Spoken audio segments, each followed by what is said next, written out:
Welcome back to the channel. Today I'm going to be working on old blue here, and I figured out that the reason my clutch hasn't been fully disengaging is because the crank spacing on the LS's are different than the older small blocks, and I'll show you what I'm going to do to fix that.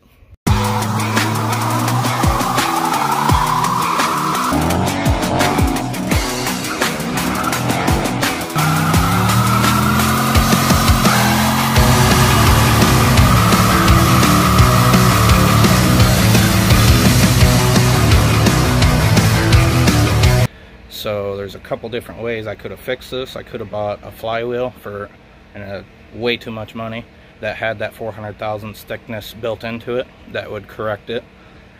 Or for a lot less money, I bought this spacer. So I got this spacer here that's going to go behind the flywheel. It's just under ½ inch, 400 thousandths. And then I also got this pilot bearing that's got the spacing in it, because if I don't have this and the end of the transmission's not going in the pilot bearing, it's going to cause shifting problems up to maybe even breaking stuff eventually. And I bought a puller tool to make my life easier. So that's what we got going today. I'm gonna have to pull this thing back apart again, because after last time I put it all the way back together, so I got a lot of work to do. I'm really hoping it's not going to be an issue, but one possible thing that could happen with me running this spacer instead of doing the flywheel is it could throw the spacing on my starter far enough off where it's not gonna, work, more or less. And a little less than an hour later, I'm about ready to drop the transmission. Had to pull both drive shafts, had to take out the torsion bars, had to take out the torsion key cross member, and I took out all the bolts on the transmission cross member. Now I just need to lift the transmission up, drop out the cross member, and lower it down and all that.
I got the transmission separated enough where I can pull the bell housing and do what I need to do.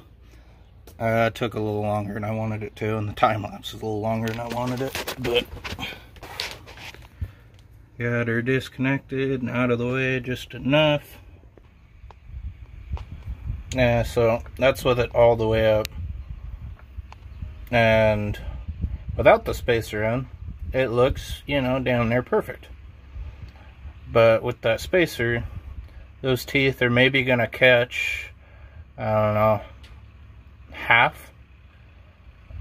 And I don't feel like breaking teeth and stuff.